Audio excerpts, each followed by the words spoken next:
Welcome to the Social Justice in the United States webinar.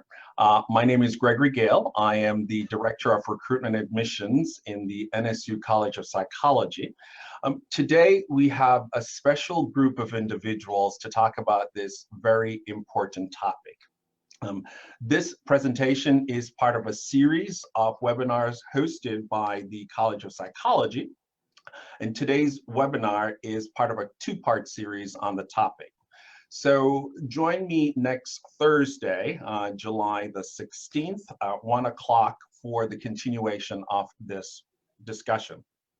On your screen is the schedule for our discussion today, and we are going to be starting momentarily. At 2 o'clock, we'll be answering questions from you, the audience. So with that, let's begin. The purpose of this webinar is to have a discussion on social justice with Black leaders. And the focus is going to be on solutions. So our panelists were selected based on their expertise and experience on this topic. So let us meet our panelists. We are actually waiting for Mayor Gayle Holness. He'll be joining us momentarily. However, I'll still introduce him to you. Mayor Holness is the mayor of Broward County. He's also the Broward County Commissioner for District 9. His district population is in excess of 200,000 constituents, and it covers 8 municipalities in Broward County. Recently, he was named Legacy Magazine's Public Official of the Year. He's also the South Florida chapter of the American Society for Public Administration 2017 elected Official of the Year. Mayor Holness's many years of public service include being a Lauderhill Commissioner and Vice Mayor 2007 and 2010, and obviously his election to the Broward County Commission in November 2010.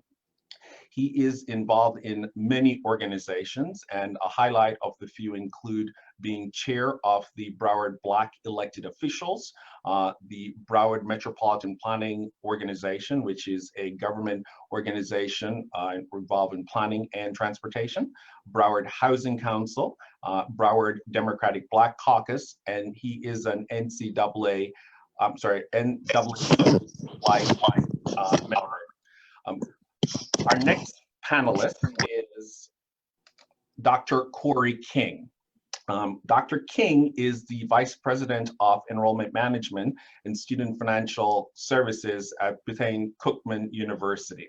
Previously, he served as Vice President for Student Affairs and Enrollment Management at Florida Atlantic University. He has over 25 years of higher ed experience in student affairs, student services, and enrollment management.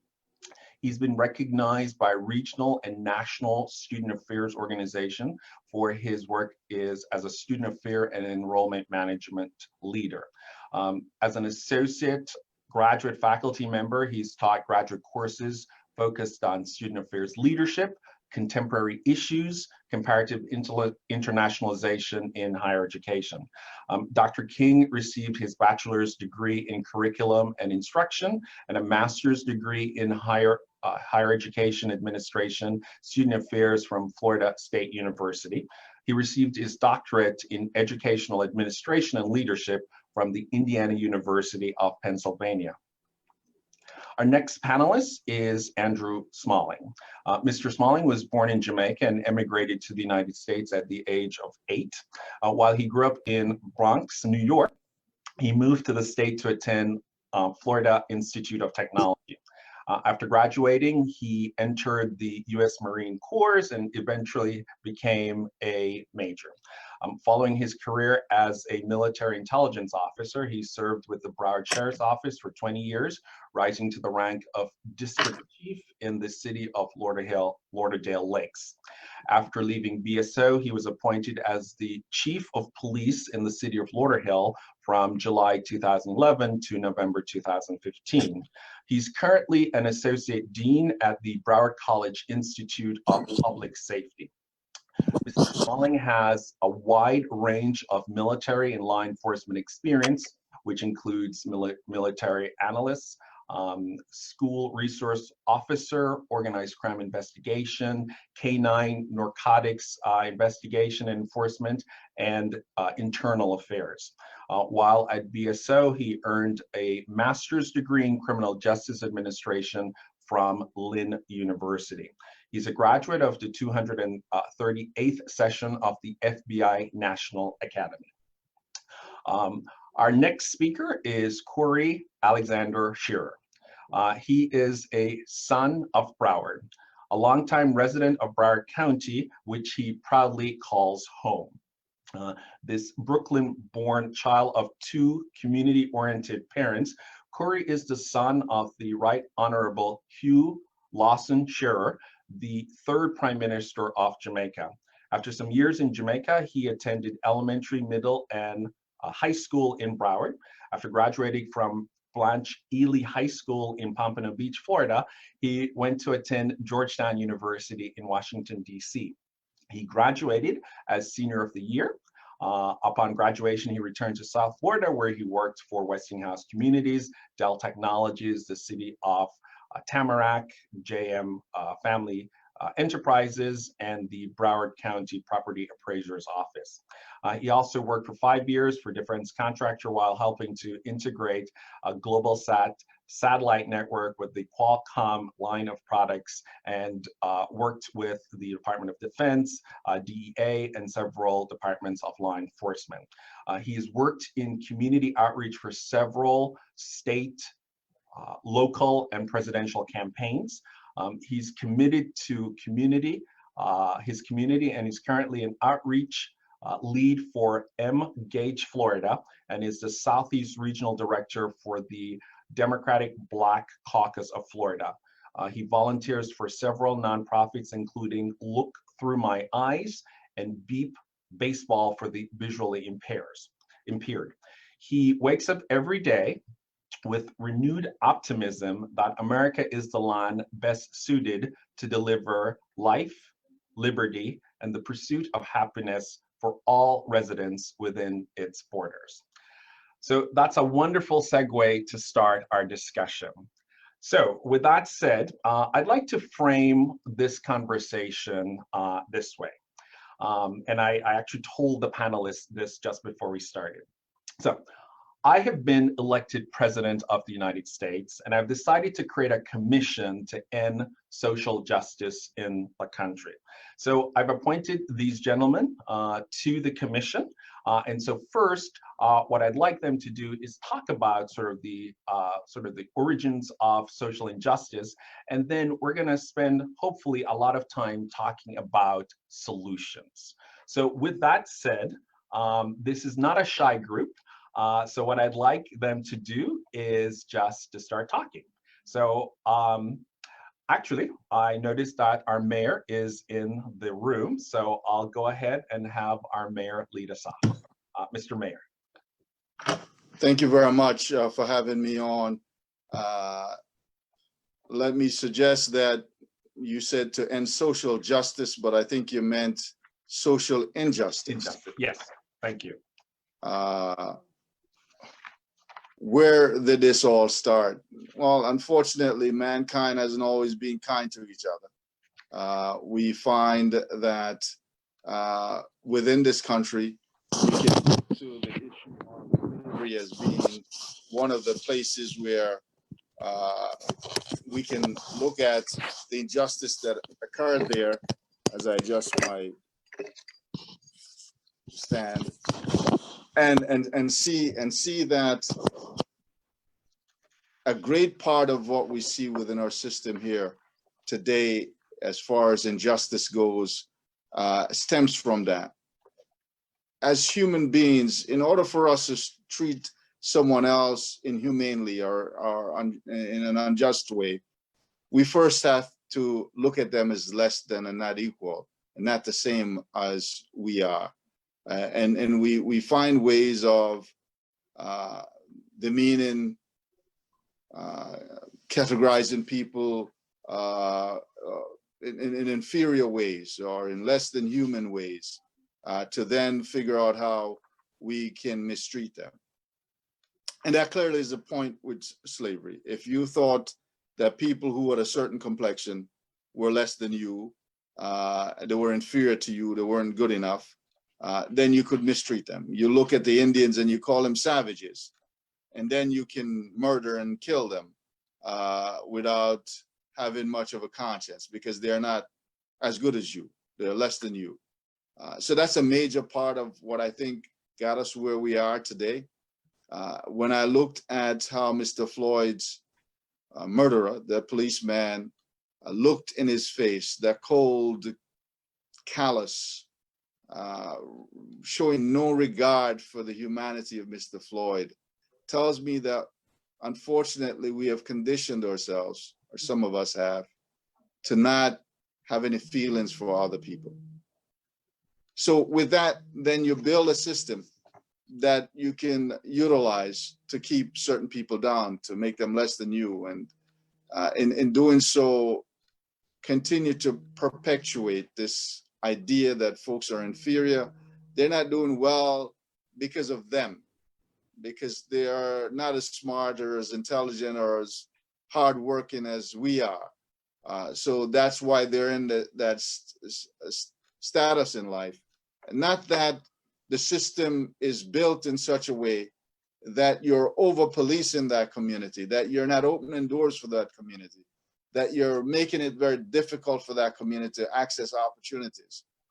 Even when they go and get a PhD and they have a name like Shahiwa or Lakeisha or Jamal, and they send a resume and an application to get a job, you don't call them back, but you will call someone back who has a white sounding name, who might only have a finished high school or a little bit of college. So you treat them that way. You arrest them more than the others, because guess what? They're prone to be criminals. So you stop them more for not wearing a seatbelt in Broward County twice as much as you do whites. But when you really stop folks and you check to see, do they have any contraband or anything illegal, drugs or what have you, whites are twice as likely to have it than blacks. Yet you're watching them more. I did a workshop on the 23rd of June, and we brought some folks in, some experts. And there's something that I'll always remember from that meeting. And that is the fact that even at kindergarten, they're looking to police or children or babies more than others. And here's the experiment that was ran, as a study was done. They gave instructors, teachers within these classrooms, this kindergarten age group, videos to look at. And they told them they had a laser program they were testing out. So they want to see how that works. What they didn't tell them that was attached to their eyes, and they watched where their eyes went. But here's the results. They says, I want you to look at this classroom and figure out which one of the kids are misbehaving and which one should be punished. And guess which one of the kids were always misbehaving and needed to be punished? The black kids. You know why? Because that's the only ones that we're looking at for misbehavior. So while their eyes are trained on the black kids, they're not looking at what the white kids are doing. So that is now building in this system that you start off 10 miles behind, and now we say, well, you know what? Equal opportunity, everything's open. You can join the race. But heck, you're already 10 miles behind, but you must now go out, and if you have a business and you're bidding for a government contract, has 20 years of experience, well, heck, or 30 or 40 years. And the more experience you have, the better qualified you are. Not that you can do a better job, not that you've proven to do a better job, but you need to have those experience and all the other stuff that limits access for minorities, women, and black to be able to access opportunities to capital. So the solution, you said we'll talk about later, but we'll come back for that, and I'll give some ideas on that. But that you asked now for why, there's a reason why I think we're where we are. Thank you. And so, because this is not a shy group, I'm not going to prod individuals to jump in. So please, who would like to go next? Well, I heard some reference from the mayor about policing And we know that in the United States that there has been a long-term problem with policing and policing in the communities and in certain communities. And one of the issues that we have systemically is that certain communities are over-policed, and I believe this, I know this anecdotally, that some are more over-policed than other communities.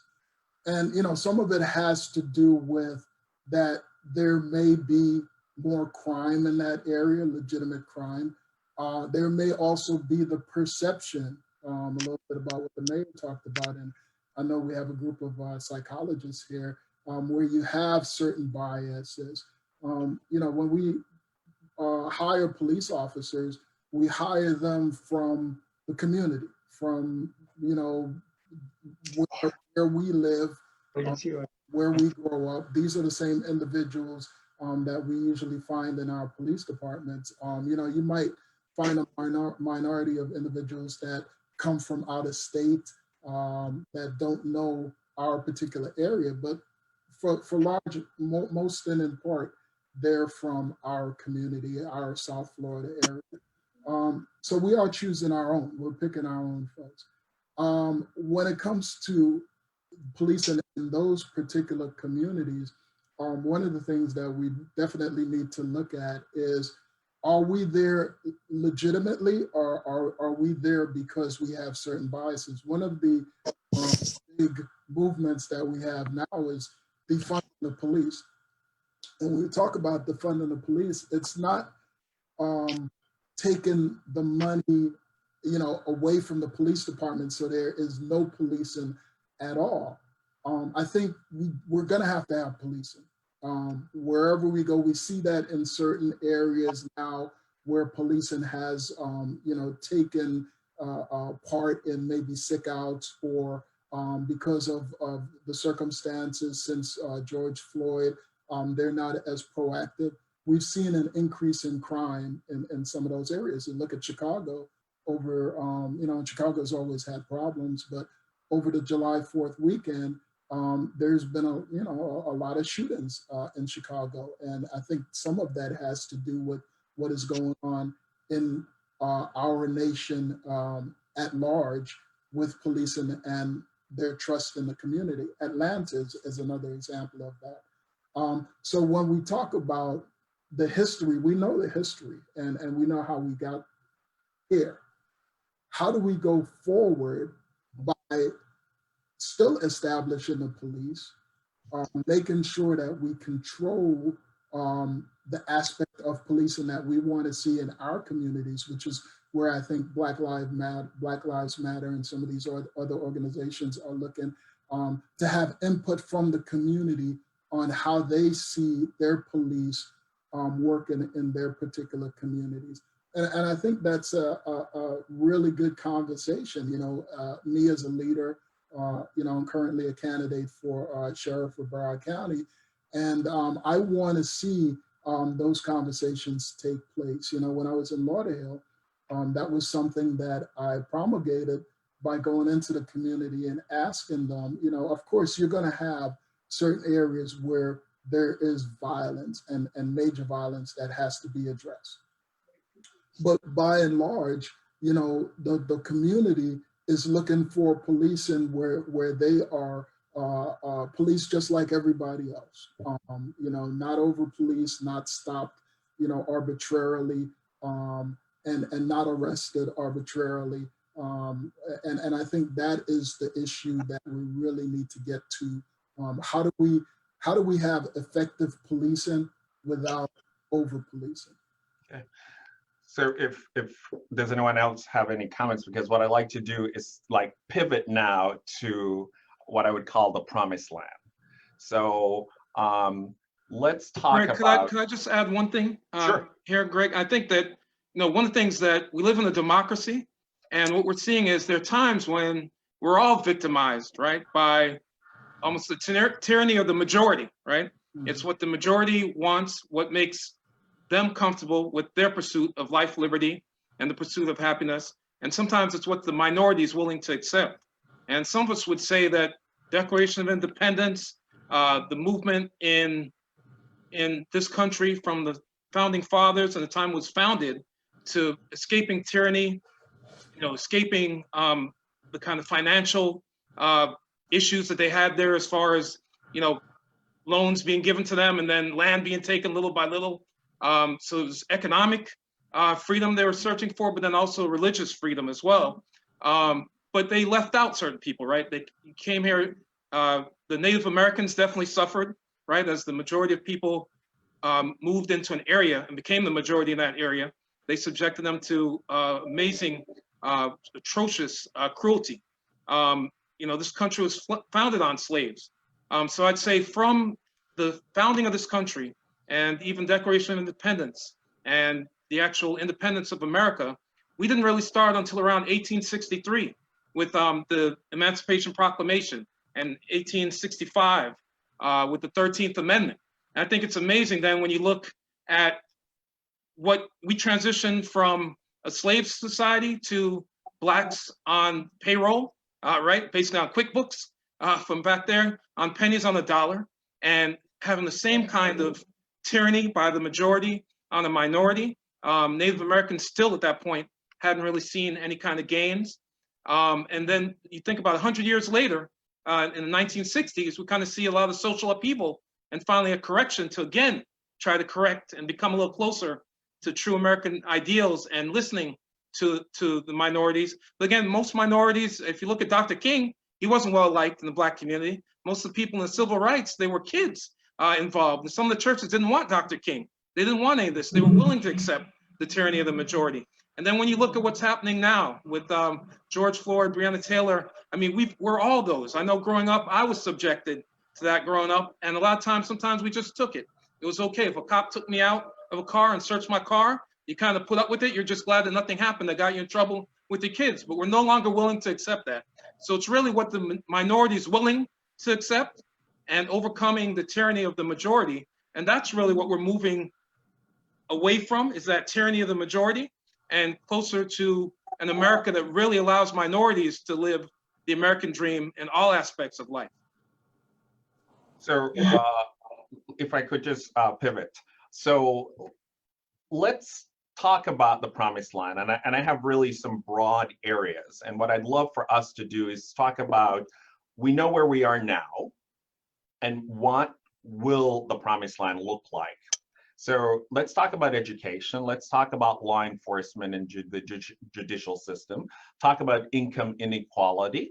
Even talk about the names that we're using in terms of, is it appropriate to rename communities that were sort of given the names based on individuals who were slave owners, etc. So let's talk about it that way, because what I'd like to do at the end of this conversation to really have a list of things to say, these are things that we can accomplish. So who would like to start? I'll go ahead. Let me say this. First, let me start with the renaming. Mm-hmm. Renaming is symbolic, and it probably does some good in helping with healing.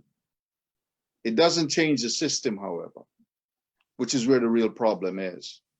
The problem we have is, you touched on some of them, and let me give you some statistics that I'm aware of. One, in terms of wealth in this country, Blacks have 1/10 of what wealth white folks have. Black household income is 60% of what white household income is. Blacks as a percentage of their population live more likely to live in poverty than not. Twice as likely to be unemployed.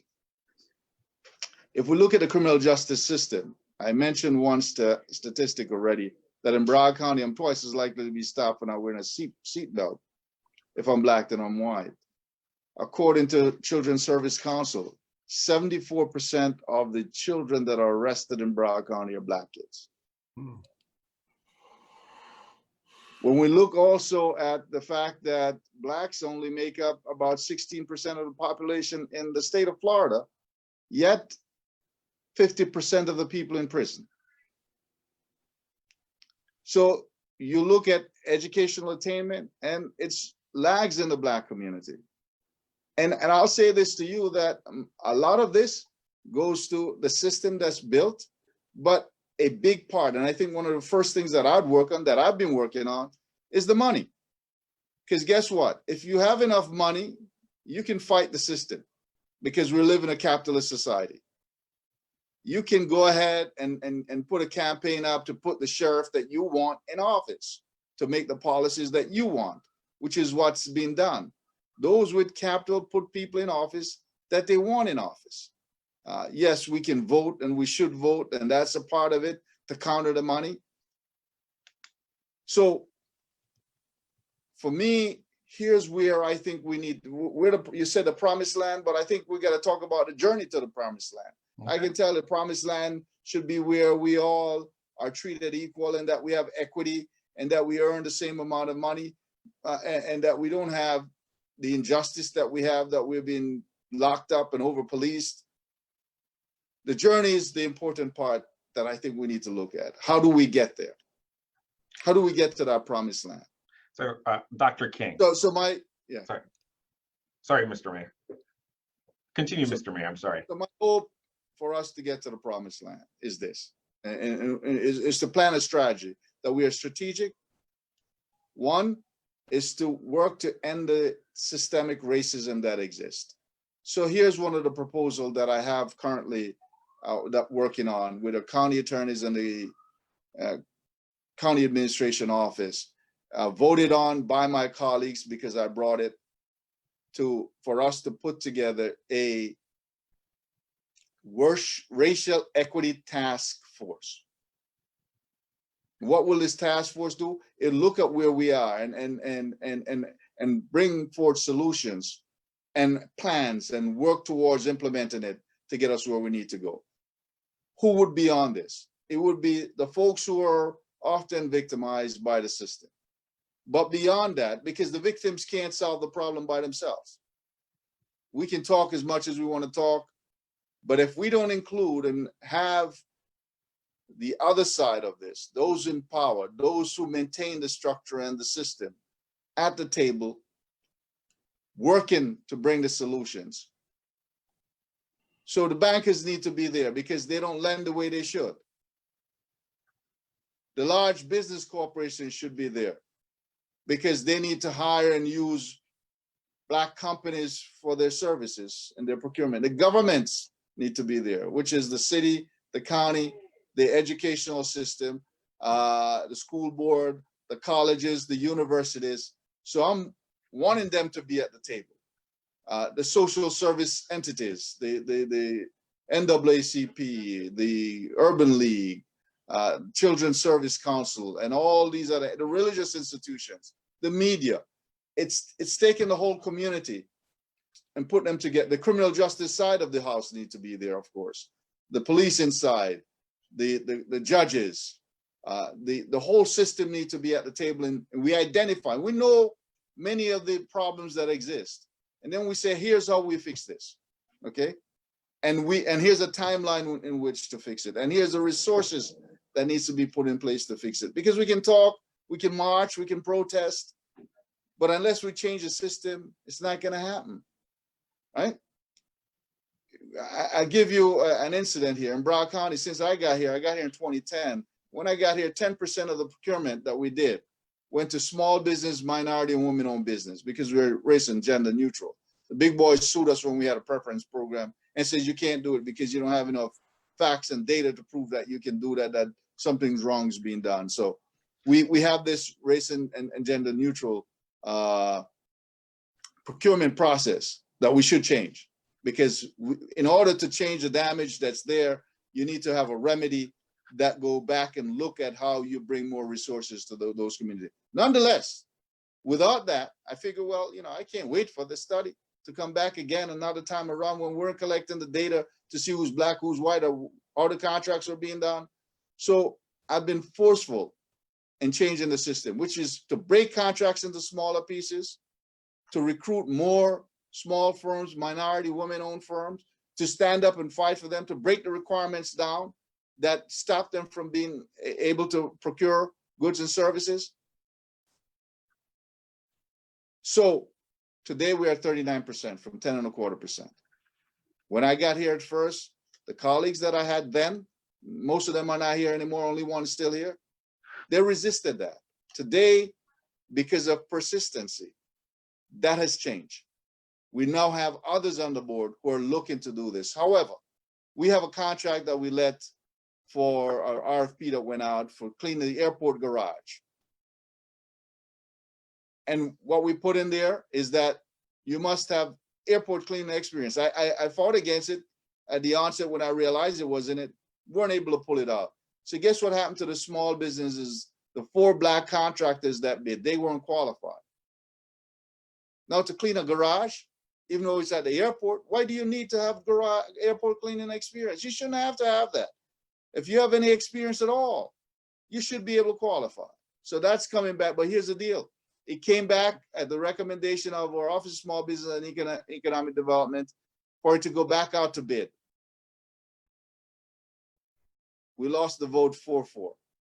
4 of my colleagues weren't willing to have it go back out. They want to give it to the big company that bid it on it. So we still have work to do, even with that. Yeah. Okay, now so, Mr. Mayor, just so that I can get some others yes, their point of view. But thank you so much. Dr. King, I want to hear your point of view. You've been quiet. Yeah, no, I'm listening. It's always good to hear my fellow brothers and colleagues talk about the issues that are before us today. You know, for me, I'm biased. Education is key. You know, so for me, a promised land looks like an open access where all of our students or children have the ability to go and participate in higher education. And not only participate, and this is the key here, everybody talks about getting a degree. It's important to get a degree, but you want to make sure that with that degree, there is a sense of social mobility. And that's what we don't talk about. When people walk away from college, they may have a degree, but sometimes they have 10, 15, 20, almost $80,000 in college debt that hunts them for anywhere from 7 to 10 years. And so for me, it's important that we have open access for everyone to have an opportunity to higher education, to become an educated society. But number 2, we got to talk about social mobility, that people who are educated, who go to get a degree, have an opportunity, like the mayor talked about, to be a part of this capitalist society and to have the resources in order to be a stakeholder. I think the other thing for me that's key and something that I practice every day is when people in the community, people of color, when we get to a certain point where we have either broken this glass ceiling or we've got our foot into the door into this system, then we must reach back and bring others with us and realize that it takes a community, it takes a village in order to fight the system. And so we can't sit back and watch 1 or 2 people rally the system. We have to be a part of it. And I think what's happening today is people are now saying enough is enough. And I think Corey Shearer said it very, very straight that either you deal with it or you accept it or you get tired of it and you want change. And so I think people today, as of what's happening, finally are saying, you know what, enough is enough. I want a piece of this opportunity, of this American dream. I want this equality. I want to be able to get the same thing that my Caucasian counterparts are getting as well, and I want it equally. And so I'm gonna stop there for a moment, Greg. Well, I'm taking notes, and so I know obviously changing the system, making sure contracting works for us. Your contribution is that we have an educational system that provides access and doesn't really limit social mobility. What else? So can I add one more thing too? That we talk about this pandemic, you know, and it's happening, and it's a tragic thing, and unfortunately we're dealing with it. But the pandemic has also brought about some opportunities. So one of the greatest opportunities that I'm seeing in the education point is colleges and universities are for the first time are realizing that these standardized tests should not be used as the primary tool to admit students into colleges and universities. So at Bethune-Cookman University, we are talking now about eliminating standardized tests and looking to the GPA and looking to other educational experiences holistically to admit students into the institution. And I think that's key as well. That standardized test has also been a barrier for open access for people of color. So let's talk about the judicial system and the law enforcement system. I mean, in the promised land, what does that look like? Well, I think I want to follow up on what Dr. King just said about education. For as long as I've been in law enforcement, I went into law enforcement with my bachelor's degree.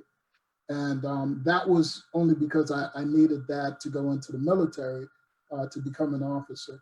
But we find that we haven't reached the level of a true profession when it comes to law enforcement, because I think a true profession requires, or one of the qualifiers is that you have some kind of post-secondary education. And there's still a number of agencies that don't require post-secondary education.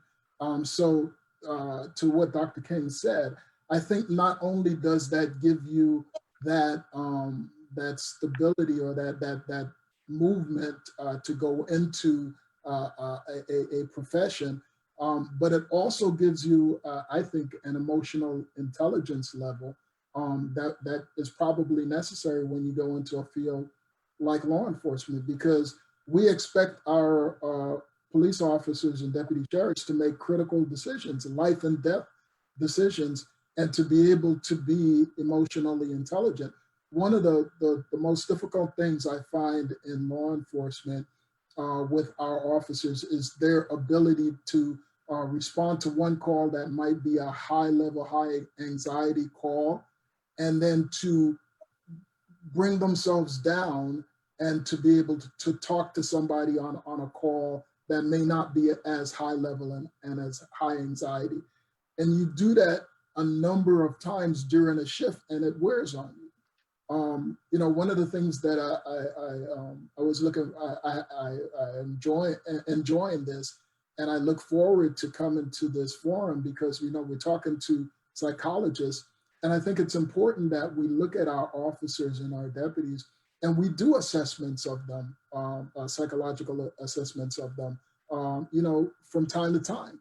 The only time we do it in general is either if they're in trouble, if they've had a police involved shooting, or when they first join, when they're being recruited as part of the hiring process.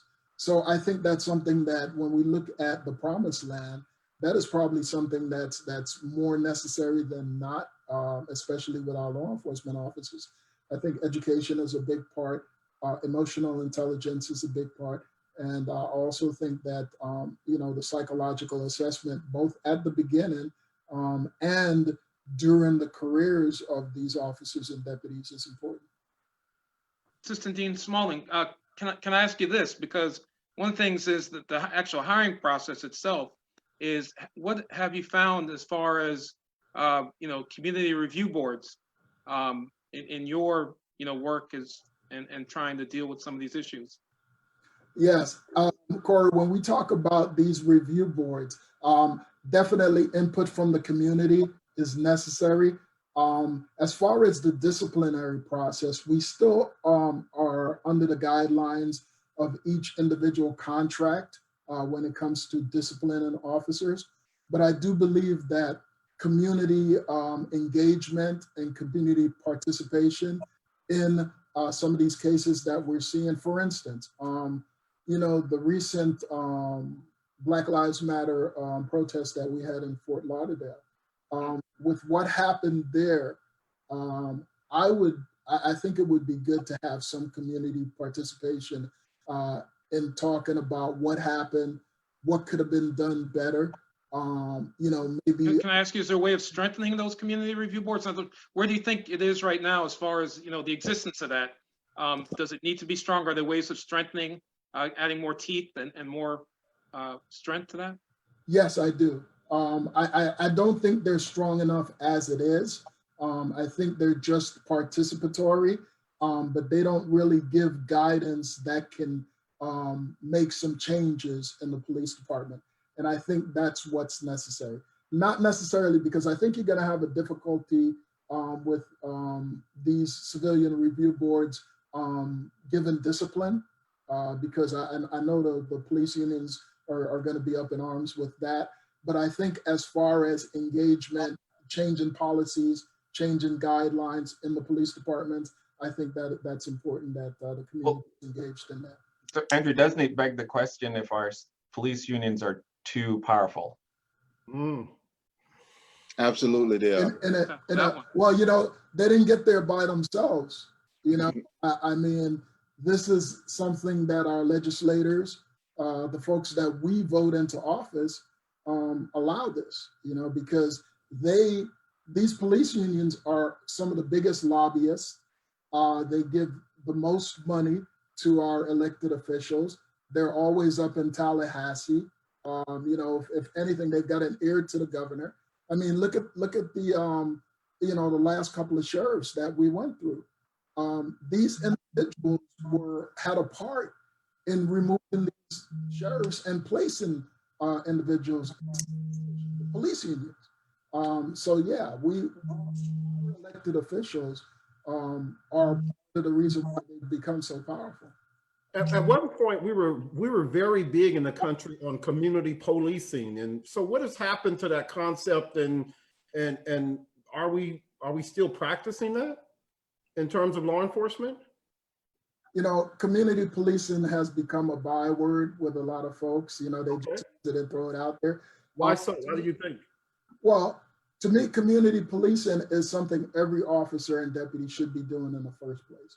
Should be. That's, you know, there shouldn't be any specialized units to do community policing. You know, when I was in Lauderhill, one of the things that I made sure that we were doing was getting out there on bicycles. I would put, you know, the officers out there on bicycles. Was that community policing? Well, yeah, you can call it that, but what it is really relationships with the community. You know, if we look at the history of policing, that's what it was all about. When Robert Peel, who they call the father of policing, when he established policing in England, he said that the community is the police and the police is the community. So to say that, well, we have to have some special name for it or some special unit to do the things that we ought to be doing is not where we need to go. That's where we should be in the first place. And that's a note for you, Greg. I think for me, what I'm hearing from you is that community policing in the promised land, community policing should not be a special program, but it should be the standard. It should be the norm. Correct. And so we've got the people here who can make those kind of decisions. I'm going back to you, Mr. Mayor. While the BSO is in fact a separate entity, why don't we mandate, for instance, that individuals must have post-secondary education in order to join that agency? If, you know, Andrew Smalley is saying we need individuals who know emotional intelligence and be able to operate in a very complex society. Why don't we have that? So you direct the question at me, but that's not something that the county commission controls, by the way. So you understand how policing is managed. The cities have their own police department and they imagine the process and set who gets hired or who doesn't get hired. I believe the state have some certification also that is set by the state for what the qualifications are that you need to have to get that certification. The sheriff at the sheriff's office is constitutionally mandated and is elected directly by the people. We approve their budget, but even with that approval of their budget, they can actually override or disapproval of their budget if we don't, by going to the state to get the state to approve their budget. And since I've been here, it hasn't been done, but except for the property appraiser's office, they had their budget denial overturned with the state, through the state, rather than accepting that we wouldn't give them the money that they asked for. So here's a situation that I believe in, and I'm going to go back and touch a little bit on also oversight boards. I have the county attorney working on creating one for Broward County, but it won't be just specific to policing, because there's some restrictions there also set by the state as to how you can, because of negotiations with the union and the union setting these mandates up, how you can actually manage a disciplinary oversight board, civilian oversight to discipline them. But here's what we're going to do in Broward County. We're going to build this community civilian oversight board for criminal justice and policing. What will that do? It will look at the whole criminal justice system in Broward County, not just from a policing standpoint, though we might not be able to be proactive on the front end in investigating police misconduct, but we can look at it from the back end to see what happened, how it happened, and inform the public of it. Because oftentimes these disciplinary actions are taken, no one really knows much about what happened, how it happened. And then we build a dashboard so you can see, hey, here's what's going on with policing. But I also want to go further than that. How is that state attorneys charging or not charging? How are we using civil citation for misdemeanor offenses, where if someone has a small amount of marijuana, or if they have an open container of alcohol, or if they're loitering, or if they have petty theft, how are we utilizing a system that direct them somewhere else? Because oftentimes these folks have mental illness, they have drug problems, they're extremely poor, and there are probably other issues going on why they get to where they are. And for us to spend $161 per night to house someone in jail in Broward County, which amounts to $280 million this year, okay? Of your tax dollars, your property tax dollars going to fund this jail, we ought to find some alternative. We know that civil citation works. It's mostly young people who are still in their formative years, who have not yet developed their brain to the extent that they understand clearly limits. As we see with coronavirus, so many of them are out now thinking that they're immune to this thing and causing all kind of illness in our system. So that would go through also to the judicial side of the house. What is the sentencing like when someone comes in? Because the Tampa Bay Tribune did some studies that shows that if you're Black and you go before a white judge for the same crime as someone else who's white, you'll get 20% longer sentence on average.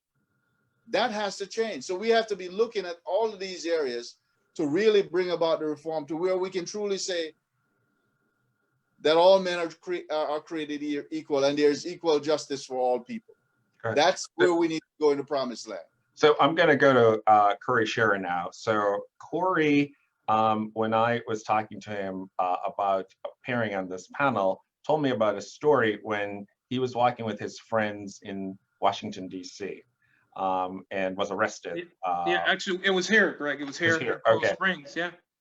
But, you know, and I'll tell the story and then I'll say, you know, when we finally have agreed that enough is enough, I just want to know, you know, I have some ideas and I wonder why we can't just do some of these things in addition to other things. But what happened to me is while I was a freshman at Georgetown University, and where I went on to graduate senior of the year, I was here and on my way, I stopped here from DC, coming off of Georgia Ave. Used to spend a lot of time at Howard. I had African gear that I bought at Howard, and I was wearing some of that when I was here. And I was in Coral Square Mall, and unbeknownst to me, you know, not Black professionals, not nurses, doctors, or lawyers, because they'll tell you that you're lying, you know, from in Coral Springs, and older Black Americans, but young professionals and definitely teenagers were being harassed at Coral Square Mall. They were always coming down on us, always coming down on them. It became us when I came back here and realized police officer approached me while I was shopping at the mall with my mom, and she basically just went to get coffee. And I was talking to two of my, you know, white Jewish friends. Not that that should even matter, but I was talking to, you know, a couple white dudes, some friends of mine. The cops just came, rolled right down on me with my African skids and African shirt, and told me they thought I was in some kind of gang. And you know, I told them, you know, hey, this is ridiculous. You know, not only that, then I got upset and I said, you actually work for me. You know, I'm not listening to you. I don't have to show you anything. You know, you actually work for me. I'm just here shopping with my mom. As soon as I began, you know, they took me down like an uppity Negro and, you know, took me in and actually arrested me. They tried to charge me with resisting arrest and disturbing the peace. And, you know, if anybody knows me, I don't often yell, but if you know, I do get loud. I don't really get that loud, but I was upset, you know, but yet they call that disturbing the peace. And you know, luckily I was able to fight that. And I went on actually to Belize, where I was teaching with students for 6 weeks with Vice President Biden's son, Hunter. We've spent 6 weeks there teaching kids in Dangriga, Belize. But what I didn't know is I walked right into what people are dealing with every day. And we're dealing with even in Coral Springs. Again, if you're talking to most Black lawyers, doctors, nurses, they'll tell you I'm crazy. Nothing but great experiences with police. The problem really is sometimes our young people, sometimes the people that the least desirable for them and the most threatening, and people that they can are the ones that are most able to be picked on and don't have the resources. Again, the tyranny of the majority comes down on the minority of the minority. And this is what we have to finally say, enough is enough, that even as the majority members of the minority, right, are the ones with money or with a profession and with age, right, and with, you know, gray here, you know, I'm shaved right now, you don't see that. We still have to stand up for what's happening to those, the least of us, you know, and the best of us at the same time. We have to stand up for these kids. So, you know, that's my personal experience. I have to tell you that I don't need blonde hair, blue eyes. I consider myself to be an all-American. I've always felt that way. For the most part, I've always been made to feel that way.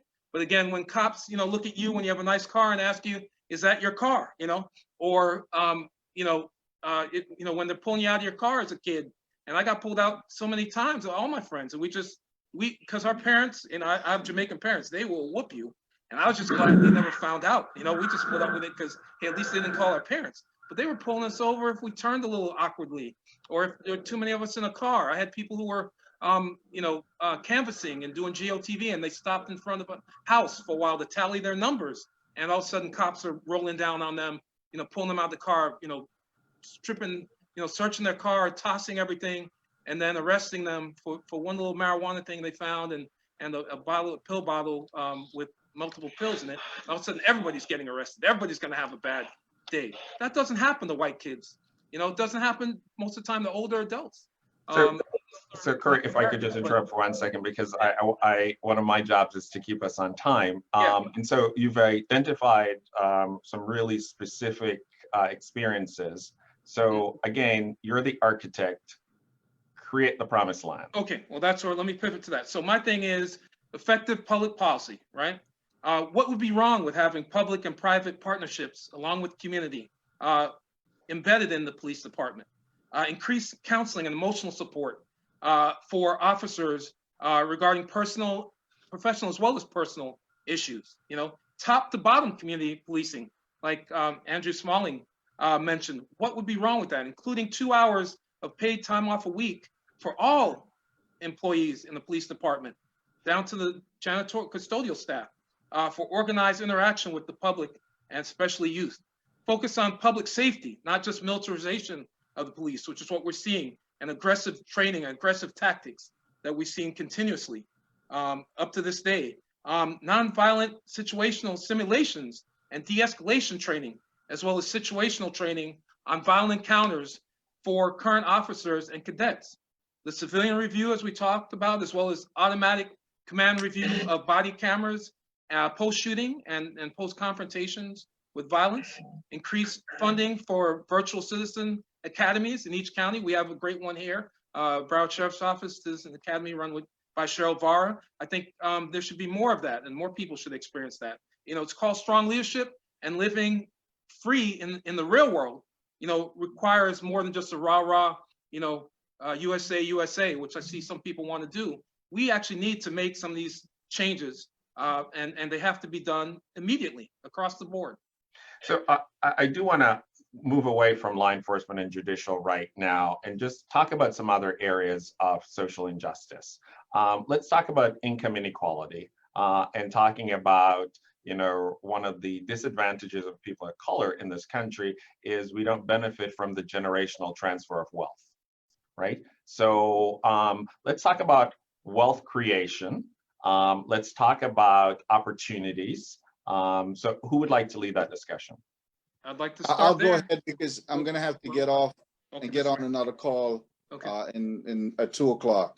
So basically, here's where I would go with that. And many know that I'm a real estate broker, and I got to tell you, the primary reason I got into the real estate business is because that's where you can create wealth. You can transfer that property to your family. And actually did some research way back when, just before I got it. I read some books and realized that's a powerful tool to transfer generational wealth. So we ought to own real estate. We must own where we live, and we must take every means necessary. And if you look at what happened in the past with the way government redlined and not put, and banks did not lend in our community, that must change. So that's one area that I would say we need to do, where we can own, or more of us own our own property, because that usually is the largest investment people ever make in their life, and the largest amount of cash that they have when they get to retire. That's where you get money to fund your child's education, to start a business, to make up for any shortfall that you might have. If you lose a job, you can take some equity out. So that's a huge tool right there to change this wealth situation. The second place is to start our own businesses. You can transfer, and you know, sometimes people come to present to me and tell they want a contract with the government, and they want to emphasize, you know, we're going to create jobs and we're going to make sure we're inclusive in those we hire. I says, no, tell me how you're going to give some contracting opportunities to some of our Black-owned businesses, because let me tell you this, you can't transfer that job to your children. You're gone, it's gone. But that business you can transfer to your children. And we see that happening all the time. So in a capitalist society, controlling capital is, in my mind, the key. You know, Henry Ford had a 5th grade education, but he built that institution. Gates didn't finish college, right? But his daddy had enough money to give him $864,000 to start his company. And you see where we are with that. So business ownership, home ownership are two places that I think where we really must work to get control of it. Because here's the deal, Doc. You look at the fact that someone with a PhD who's Black earns just a little bit more than someone who has a high school diploma who's white, and at the same level as someone who has a bachelor's or even less. When you own your own business, you don't have to go beg a job and be the last hired and first fired. You own it. You hire your children. My kids earn their first money working in my real estate office. So that's what I think and to me, that's, in my mind, that's the biggest place for us to go, is this wealth issue, this capital issue, that we control the capital. Those who control the money set the rules. It's a new golden rule. He who has the gold make the rules. Thank you very much. I'll have to get off because I have a 2 o'clock that's waiting on me. Mr. Mayor, proud of you for the job you've been doing during this coronavirus. Thank you, Mr. Mayor. Thank you so much for participating. We really learned a lot. Thank you very much. Okay. So let's talk about wealth creation and sort of how we create the opportunity for Greg, others. I'm sorry, I just have to start, and I'll be very quick. You know, we're talking about wealth creation coming from a standpoint of transitioning from, you know, broken internal slavery that happened here because they weren't importing slaves anymore. They broke Blacks and broke families and did all kinds of things to the people in family units. And the transitioning of that unit, which is able still to stay strong and still rise, but transitioning that from slavery to pennies on the dollar payroll. Like I said, you know, the QuickBooks in 1865 and 1868 paid pennies on a dollar, and it hasn't gotten much better. It's dimes on the dollar. And so when you talk about generational wealth, I'm going to shut up now, but I'll just say we're coming really from the bottom, where reparations almost comes into play before you can actually create a level playing field. But I'll leave it there and let everybody else talk.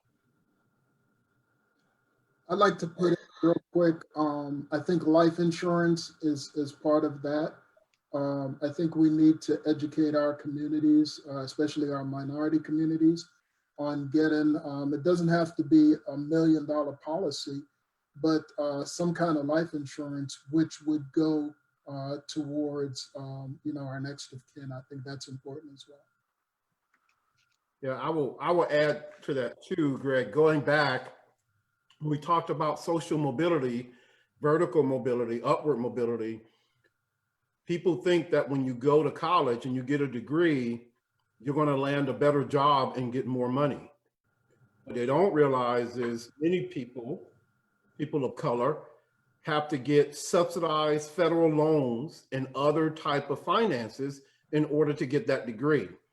So for me, we have to be able to minimize the cost of higher education so that students, when they graduate, are not leaving with $100,000 bill tag. And that's going to be one of the ways where we can talk about wealth attainment, is getting those degrees, getting those better jobs, but not having debt that's going to follow you for 8 to 10 years plus. So as I said, I started off that you're on the commission and you can make this happen. So what are you proposing? For me, what the ideal of having open access, and I totally am a proponent of this, and is that the first 2 years of college is free. I totally believe that. I think that's Dr. King, can I ask you a question on that? yes. I see like there's a Biden plan, and obviously, a lot of our other leaders have plans to put money, especially post or during this current pandemic, to put money into historically Black colleges and universities, such as Bethune-Cookman. I think, Rob Morris, right, went under, and certain, campuses are losing some of their buildings and kind of shutting down slowly. Do you think that there's a benefit to that? Do you think that's something that should be, does America owe that to Black colleges that were such a great standard for so long? Of course, historically Black institutions, we generate over 70% of the minority graduates in the country. And so for me, it is important that there is a reinvestment. And the money that has been reinvested in HBCUs, specifically Bethune-Cookman University, is from the state and from the feds, but especially from governor, from the legislature. That 17 million is going as reoccurring money to open further access for students, but it also helps students pay off their balances. The cost of attendance at colleges and universities, you all, are skyrocketing. And so I totally agree that reinvestment in HBCU is there, but that reinvestment has to be put to use where a student is walking away with a degree and no debt. That's key. That is ultimately key at the end of the year, end of the day. And so when we get these unsubsidized loans, they're 5-6%. It takes students on average 8 years minimum to pay them off. And then you talk about graduating, you got the loan payment, probably got a car payment, you get an apartment, you got a house, you're living paycheck to paycheck. And so when the pandemic comes and your job is on hold, guess what happens? So yeah, I agree with you, yes. So we talked about law enforcement, generation wealth. Can we talk about political sort of representation?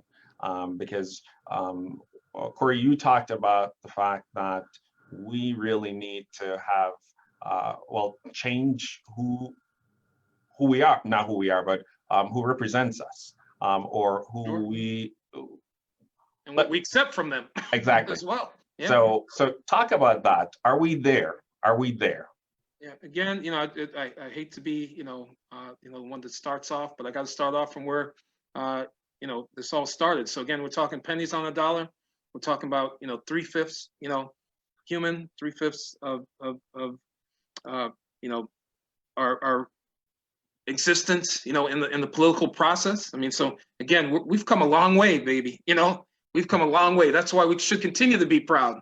When you come from pennies and dimes on a dollar to 3/5, now we're at a point where they're telling us that the Black votes matter, right? Black lives matter. Sometimes they even want to debate, right? And they want to counter, but Black votes matter. We keep hearing that. All right, but if they do, why aren't you engaging us, right? So to me, the next phase of this, once now we're being told, and then we actually realize that they're only telling us because it's true, that we have power as a voting bloc, as African Americans in this great country. Now we're talking about engaging African American media.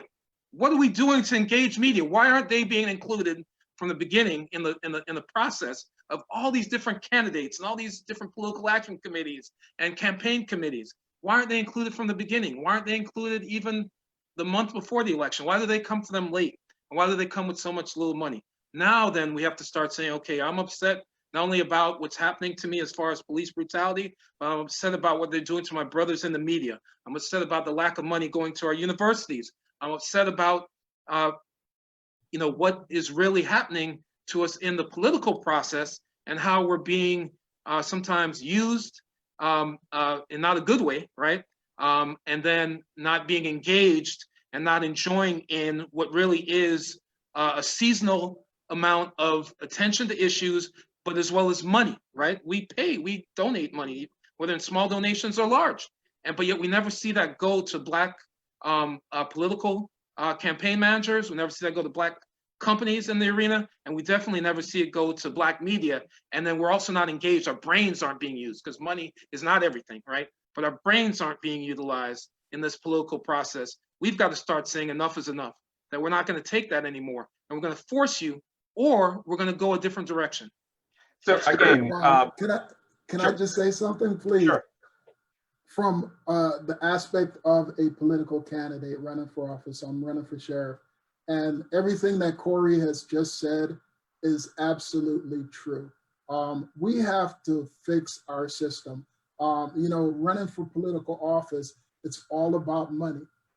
If your candidate can get someone to subsidize their campaign and just keep putting money into that campaign, regardless of their qualifications, regardless of how you feel about the candidate, more than likely that person's going to get elected, because it becomes the popular vote and not necessarily people doing their research. I think as everyone, especially minorities, because I think we're the ones that are adversely affected by bad policies, bad politics, we need to do our research. We need to get to know who these candidates are, and we need to make sure that our vote goes to somebody who can actually help us. The mayor, when he was on, alluded to this. He said that, and the individuals are placed in office because they can raise the most amount of money. We're getting a lot of politicians that are not living up to our expectations and are not properly representing us because of just that fact, that it's all about the money.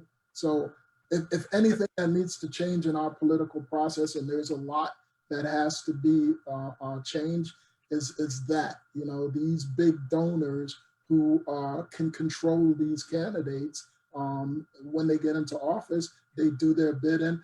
I think that definitely needs to be looked at. So tell me if we can reduce the barriers for people of color to run for office. So what would we be doing to do that? Oh, well, I got to tell you that starts with the Bobby Henrys again, the West Side Gazette. It starts with Lewis Ward's, the Orlando Sentinel. I want to make sure Orlando Times. I want to make sure I get that right. But and I think he's so dynamic, he probably writes a little bit for both. But it starts there. We have to start with the people that are in the arena.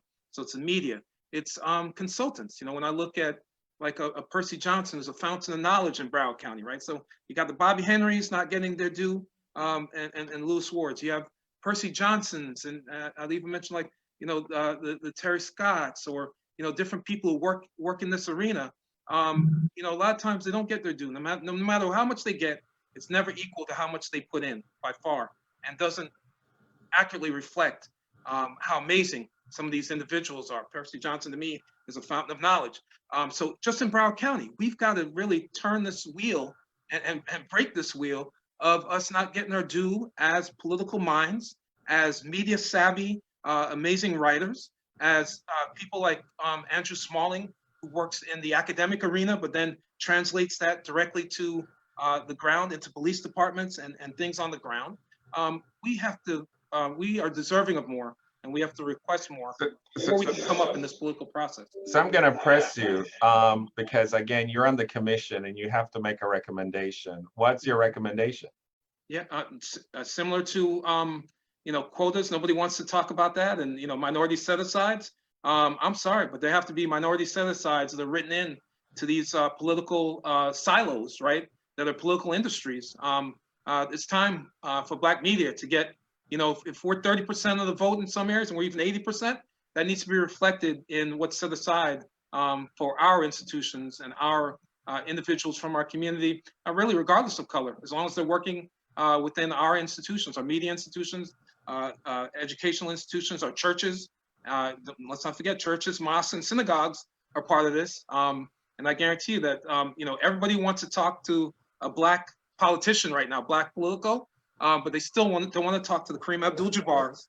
Definitely not the Muhammad Ali's and the Malcolm X's. Our Black African American Muslims are being disregarded. Our churches are being utilized, but being disregarded. There need to be set-asides as a long answer to really a short solution.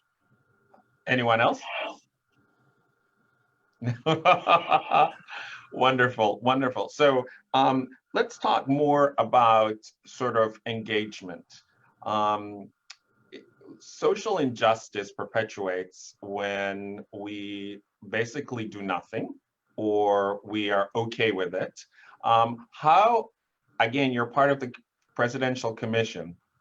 How do you motivate individuals to become strong team players so that whether it is in a judicial setting, law enforcement setting, economic setting, that literally these sort of injustices are changed? So again, you're the commission. What should we do in order to move people to stop social injustice?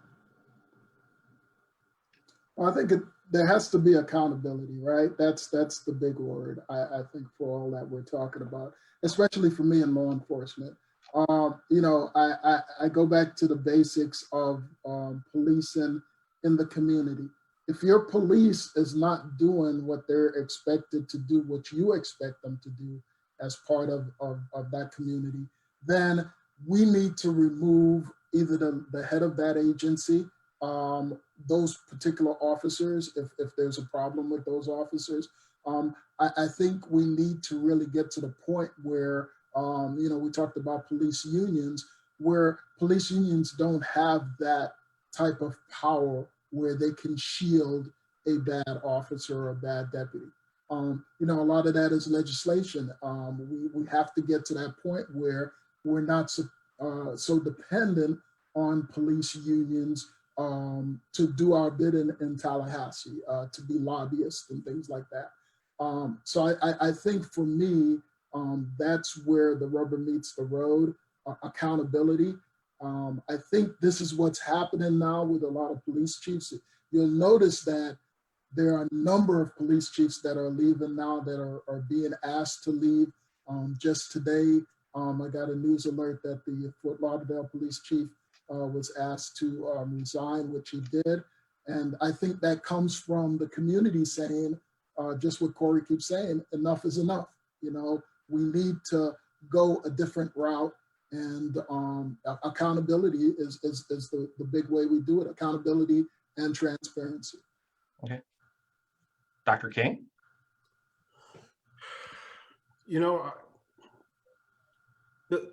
The challenging part for me is in an educational environment, I'm not sure if we're all on the same page with what social justice means. So I think the perfect promised land is for us to get a common definition of social justice. Because I'm in an environment where I deal with a lot of young people, and their view of social justice, sometimes is very different from my perspective.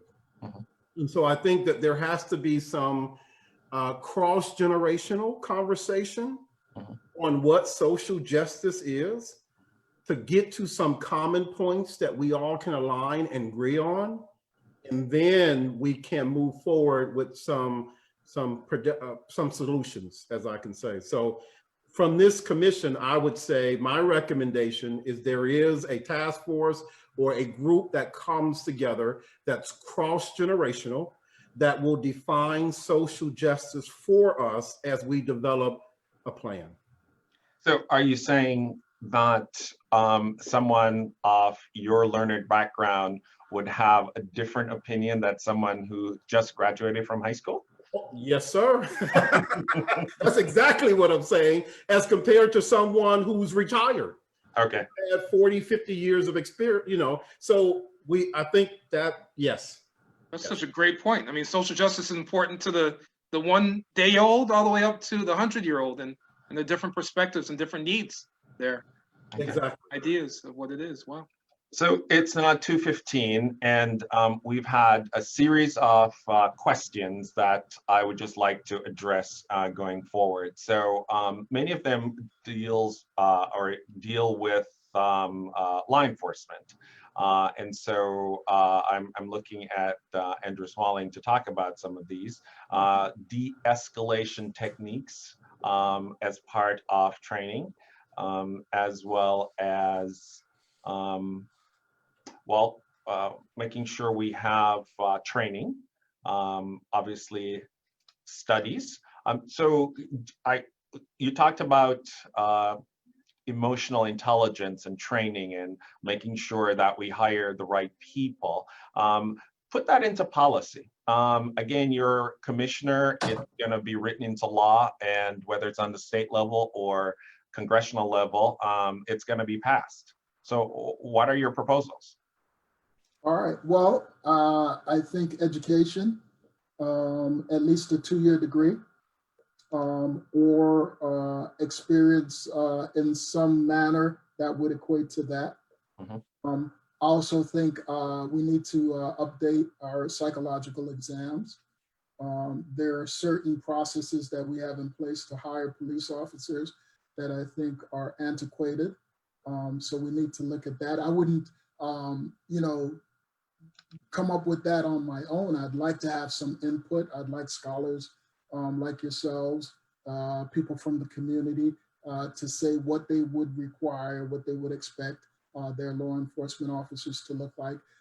We still have that process where we look at, a officer that might have smoked marijuana, when he was a youngster, she was a youngster, and, that cast them out.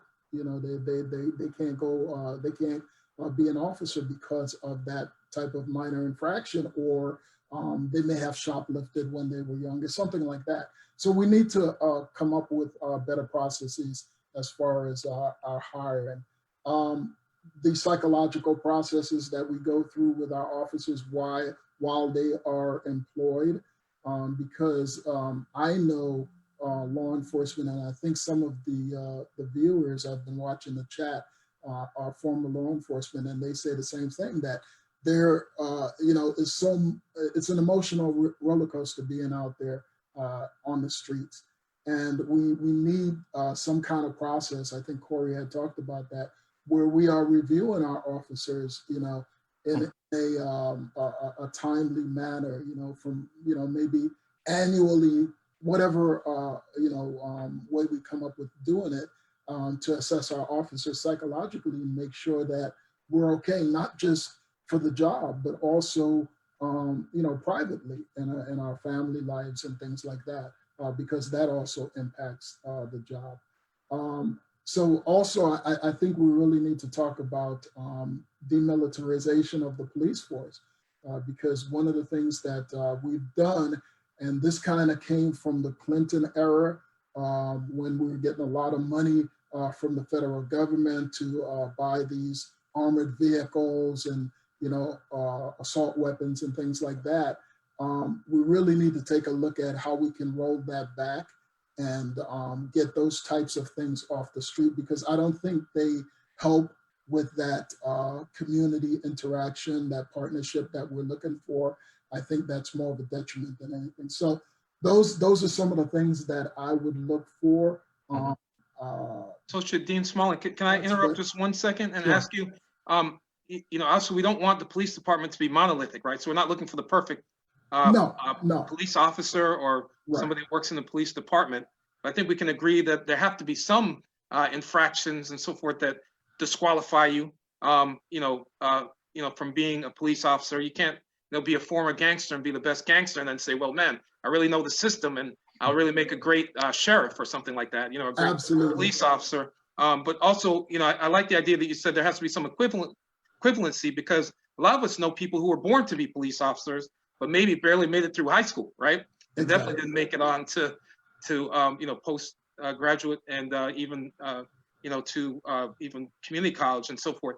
But they were born to be police officers, but then the police department needs to have those the geeks, the IT geeks, have those jocks, have those born leaders and great followers, and it has to be dynamic and eclectic as well.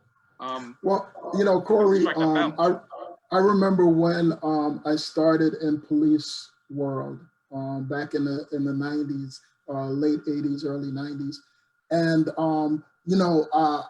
I think the recruiters looked for a specific model when they look for police officers, right? Had to be like a big guy, 6 foot tall. There wasn't a lot of women that were, being recruited at the time. So you had to fit that certain mold. I think we've gone way past that.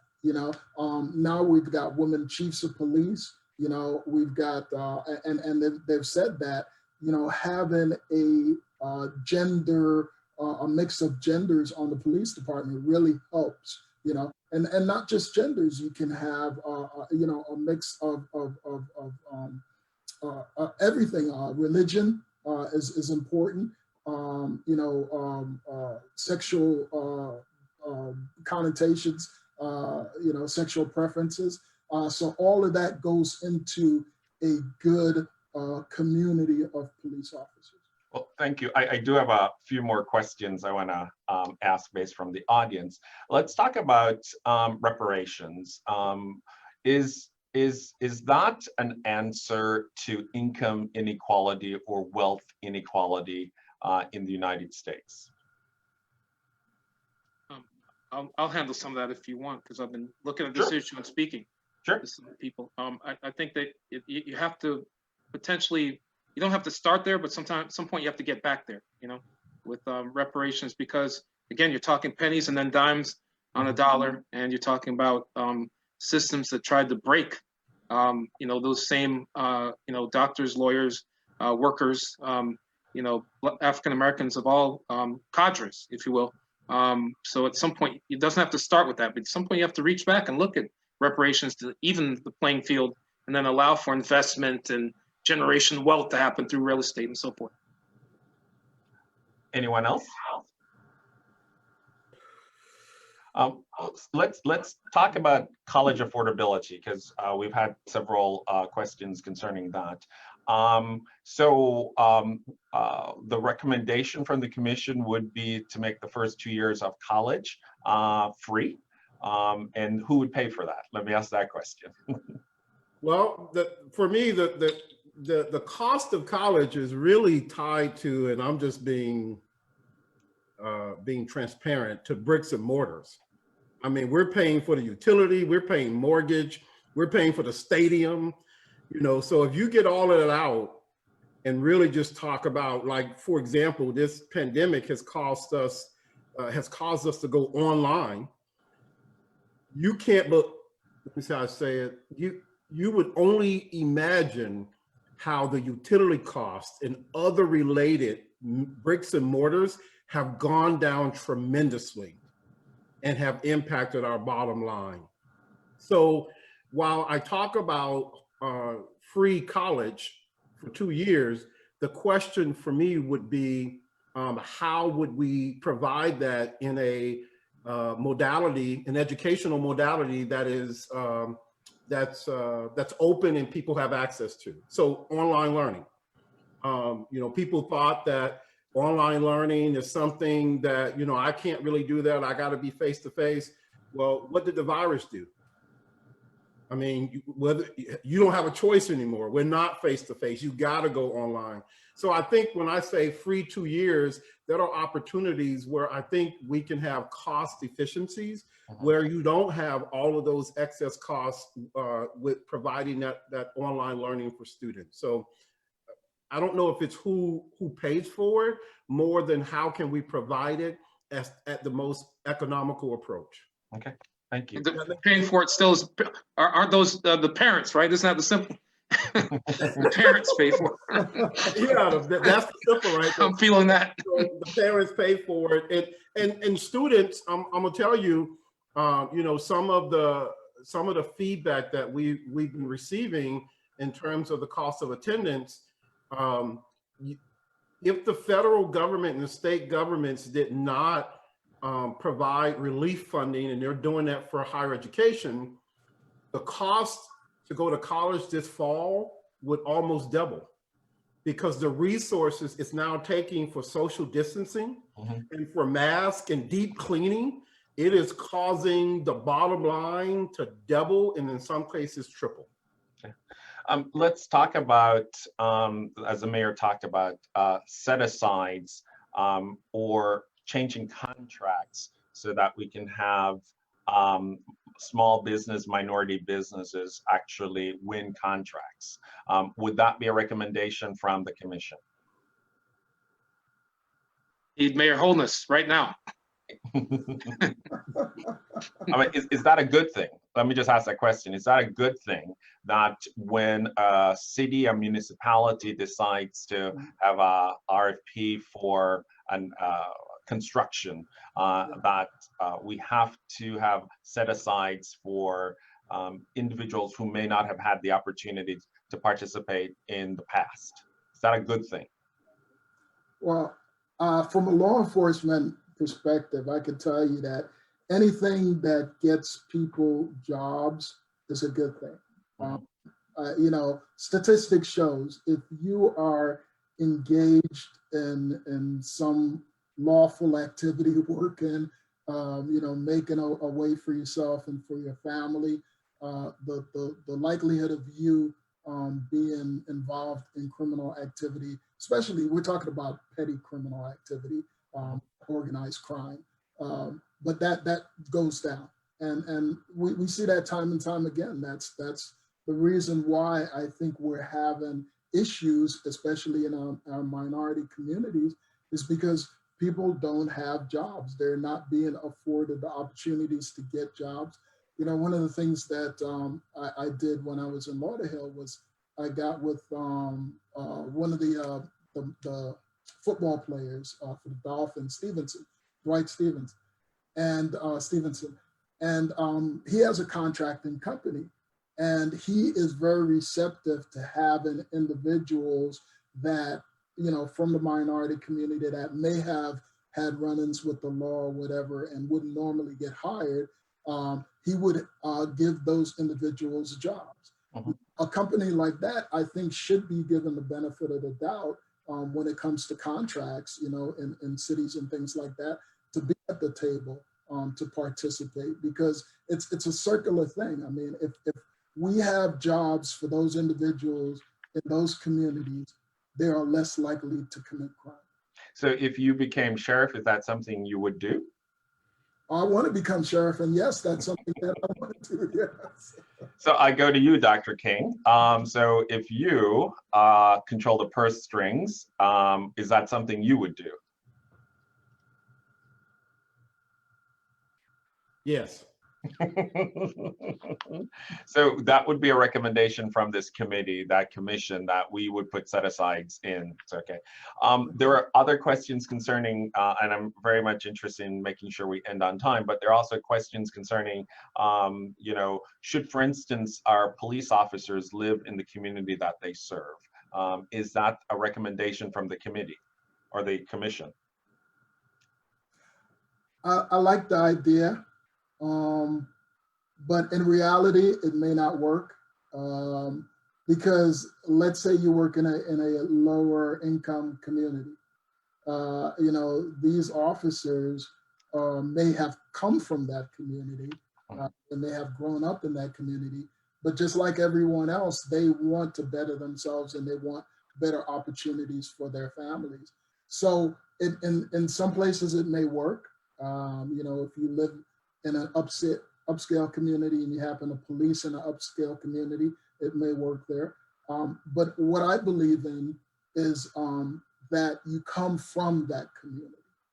I believe that's a stronger mechanism when it comes to community policing, because chances are you're going to know the individuals in that community a lot better if you come from that community, and you're going to be less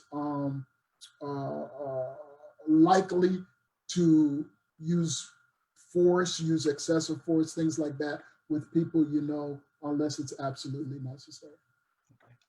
Well, let me just say the following. This has been a really, really wonderful and, for me, productive conversation. So I do want to thank my panelists so much for this discussion. It has been really, really good. And for those of you who are paying attention to our chat, I want you to be aware that this has been recorded and it will be located on the College of Psychology website in the next 2 days. So with that said, I do want to thank everyone for participating. Mayor Holness, Dr. King, Andrew Smalley, as well as Corey Scherer for participating in this conversation. It has been, as I said, a wonderful experience for me. We will be having the second part of this conversation next week, same time from 1 until 2:30. Our panels, and we are still working on our panels, include former State Representative Gwendolyn Clark-Reed, someone from the Sheriff's Office, the highest ranking African-American female at the Broward Sheriff's Office, Grace Carrington, who is a community activist and a member of the Democratic Party, and a good friend of mine from the Legal Aid Society in New York, Tracy McNeil. So with that, thank you so much for participating, and until next time, have a good day.